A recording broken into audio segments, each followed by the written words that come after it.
The test is in 4 parts: Part 1, Part 2, Part 3, and Part 4. Now look at Part 1. Part 1. Going to hear a conversation between an agent and Scott. First, you have some time to look at questions 1 to 5.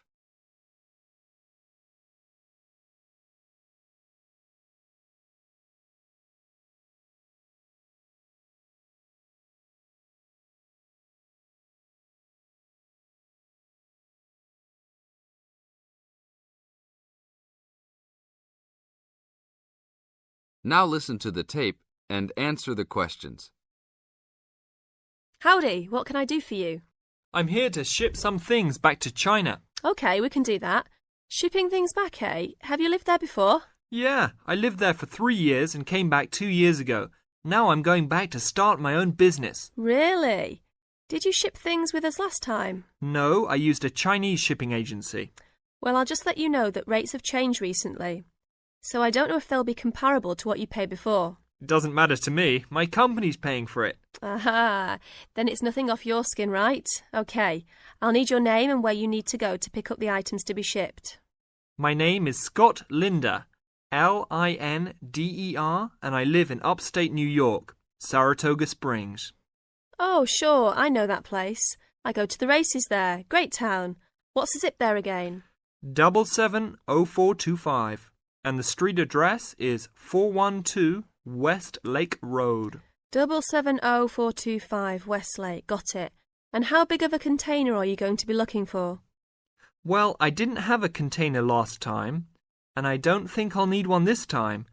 I think that I'll have about 6 cubic meters. We can get a subsection of a container then. How big is that? It's 2 meters wide and 3 meters long. 2 meters high, right? Yes, sir.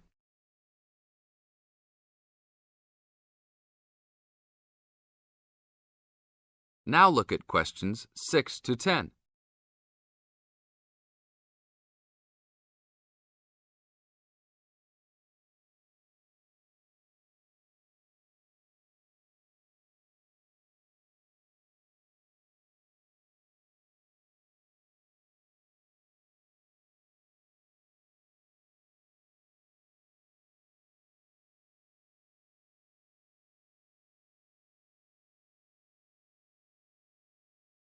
As the talk continues, answer questions 6 to 10. And for customs, I need to know what sort of items will you be shipping? Mostly furniture. But we'll also have quite a few boxes of books too. Any clothing? Nope, but we'll have some bicycles and wood that we use for a loft bed. Be careful with those bicycles. I hear bicycle theft is a big problem in China. Not if you know how to secure your bikes and where to store them. Well, good luck. How valuable do you want me to list the entire shipment as being? Let's say about $3,500. Great. Now you'll also have to go over to the customs department to check with them about shipping the wood over to China. I know there are concerns about termites, bugs, etc. No problem. It's the same wood I brought over from China last time.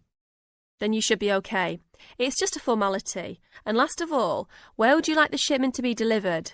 Well, I will live in Beijing, but let's ship it to Tianjin. My company will pick it up there. That's all right then. Have a nice trip. Thanks for your help.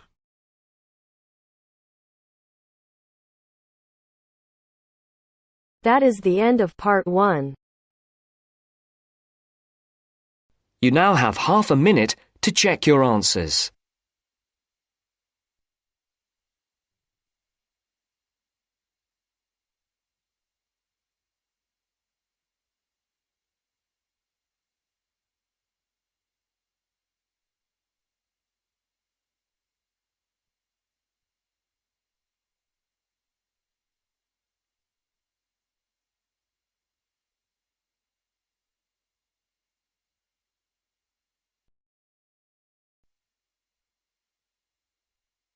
Now turns to Part 2. Part 2. You will hear some students discussing an assignment. First, look at questions 11 to 14.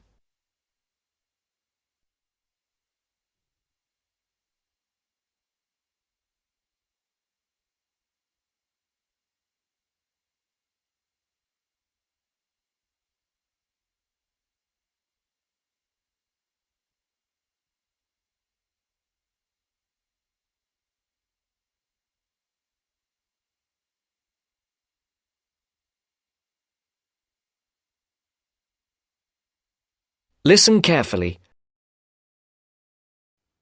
Well, Fiona, we certainly have a lot of work to do this weekend. I wish now I hadn't spent so much time on my other assignment. Don't say that. You did really well. 80%. Yes, but this is different. It's not hard, really. It's just all a bit of a rush. We had loads of time to get the other one right, but this one is all a bit pressured. That's what makes me anxious, despite the preparation we've done. You shouldn't worry. What could go wrong? Look, let's look through what we can do to make sure it's okay. Well, the main difficulty that's bothering me is about defining the terms of reference. It's supposed to be about approaches to social welfare, right? Yes, but we're not expected to give a survey of what that means. That's not the point. We're supposed to be comparing the way welfare is approached in collectivist societies and what you might call capitalist societies. So we can concentrate on just that contrast. Yes. The other thing that bothers me is that I'm not really committed to either view. Well, I have strong opinions of my own, but that's not supposed to colour my judgment. How do you mean? Well, what you write for this is supposed to be unbiased. It specifically says that you shouldn't give a personal view. But Professor Green has a personal view. Yes, but that doesn't mean that we have to agree with him. And I don't think we'll do any better if we do. And how long does it have to be? The maximum is 4,000 words. What? But that's the maximum. We'll probably end up with about 3, but at least 2,000 is the minimum. Shouldn't be a problem. OK. Before the broadcast continues, look at questions 15 to 20.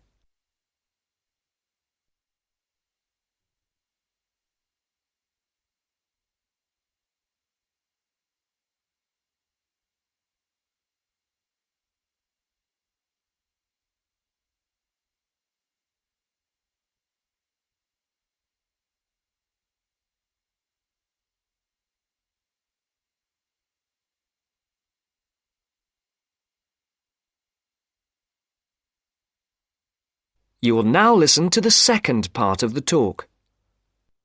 Now, where can we get some information on all this? Well, we could ask Olive over there. Olive, you did this assignment last year, didn't you? Not this one exactly, but something similar. The most important thing is to get Professor Green's lectures on the welfare state. Is he good? Oh, very good. Didn't you know he was lecturing? No idea. Well, he is. He's at the Beckett building on Tuesdays. I think he's starting this week, so you'll be able to get the series of 6. He deals with the underlying philosophy as well as the economics of it all. It's at 10 a.m. I'd go myself, except that I have too much to do. And what about reading? I've got the reading list here. As usual, it has far more titles and references than we can possibly read in the time. I haven't even got a reading list. Where did you get that from, Mike? I got it at the welcome lecture. Oh, I wish I'd gone to that now. What you need above all is his own book called Welfare Economics. All the department know it and follow his approach. Oh, right. Good idea. Perhaps we don't need to go to the lecture if we have his book. No, I really do advise you to go to his lectures as well. Well, what was the full title of his book? If I remember rightly, it's called simply Welfare Economics by Mike Green. I've got it. Welfare Economics, Glenfield University Press, 2006. Great. Let me just write that down. Anything else you recommend? There's Edward Jones's book, Growing Old in Britain. That's essential reading, but you have to be careful because it's a popular book by a journalist. Well, if it's popular, maybe we'll like it. Who publishes that? That's published by Rutland University Press in 2005. Well, that's very useful. I think it's Professor Green for us next. Right. That is the end of part 2. You now have half a minute to check your answers.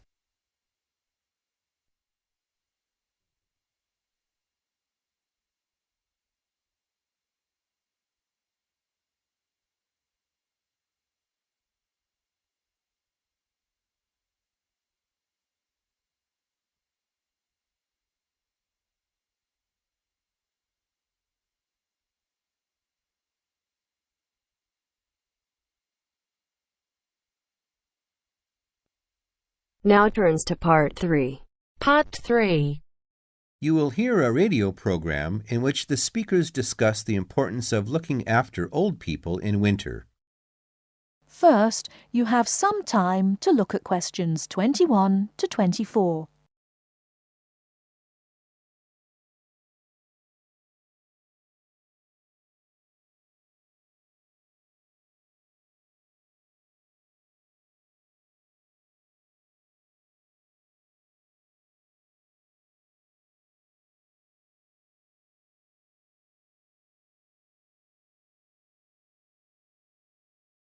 Now, listen carefully and answer questions 21 to 24. Now listen and answer the questions.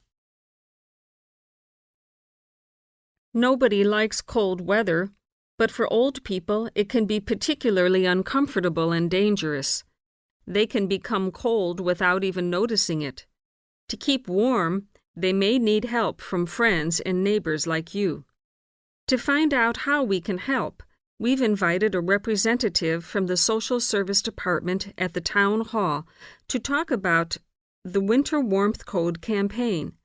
Mr. Hastings, can I first ask you why it is so important to keep an eye on elderly people during cold weather such as we've been having lately? Yes. There are two main reasons. First, the old suffer from the cold more than the rest of us. They're not as active or strong as you and me, and it's harder for them to keep warm. This can lead to all sorts of complications. They have less resistance to infection. The quality of their lives is badly affected, and in extreme cases, they may need to be hospitalized. According to the newspapers, old people are actually dying of the cold. Is this true? I'm afraid it is. I said before there were two main reasons why we should keep an eye on old people. Well, the other major problem is that so many pensioners cannot afford to heat their homes properly. Before you hear the rest of the talk, you have some time to look at questions 25 to 30.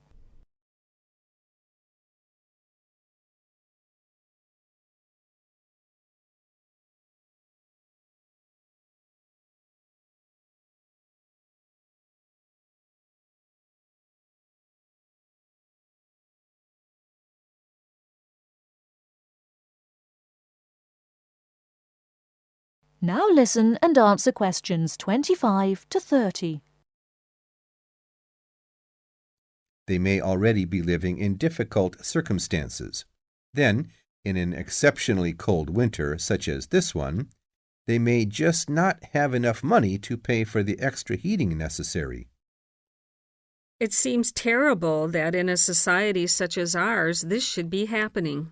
It is.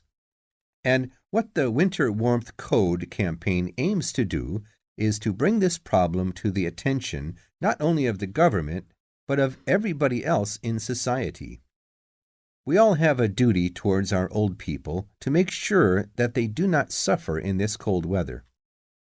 So now to the practical side of things. What can we do to help?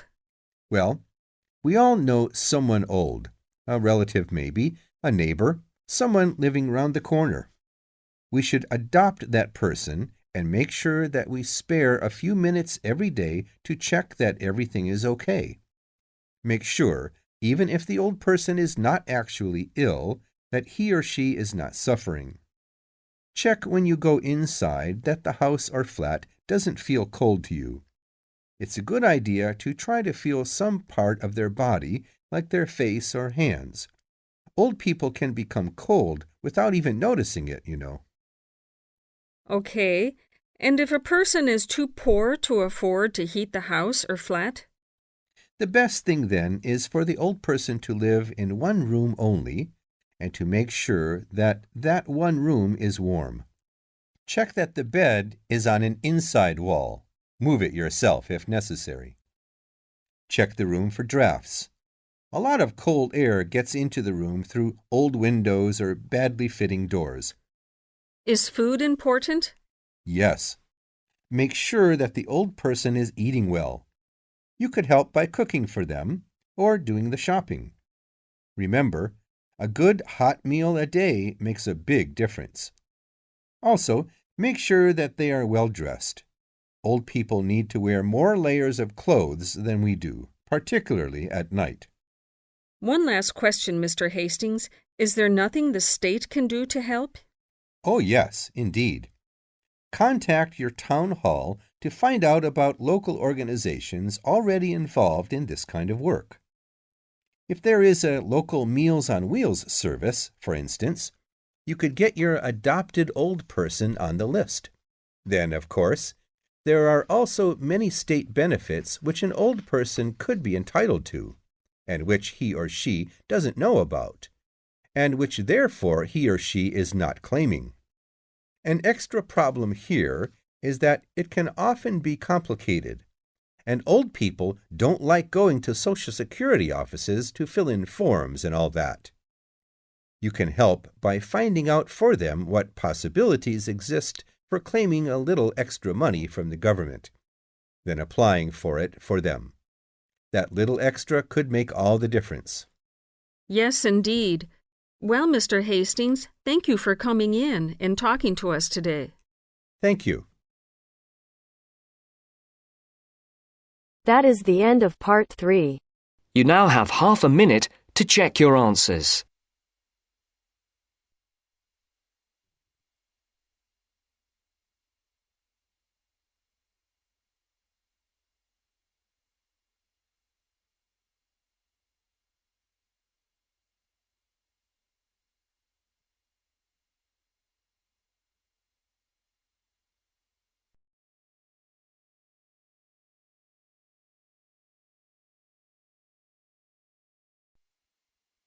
Now turns to part 4.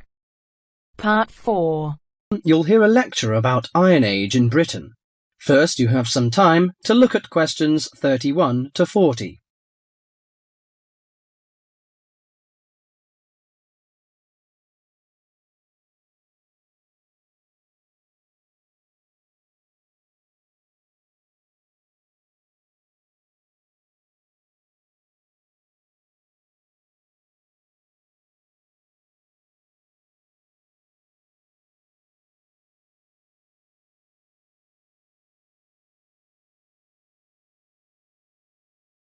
Now listen carefully to the message and answer questions 31 to 40.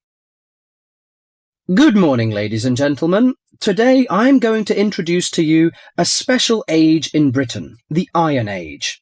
People at that time, you may be surprised to hear that, seem close to the men and women of today, because archaeologists discovered that they tried to vary their diet, improve their homes, and follow fashions.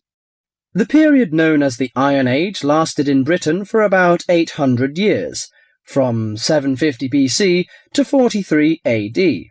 There had been several dramatic changes by the end of the Iron Age, including coinage, wheel-thrown pottery, etc. People had started to live in larger and more settled communities. Furthermore, because of the differences in climate and geography, someone living in Yorkshire or Ireland would have eaten different food, worn different clothing, and lived in different housing conditions from someone living in southern Britain.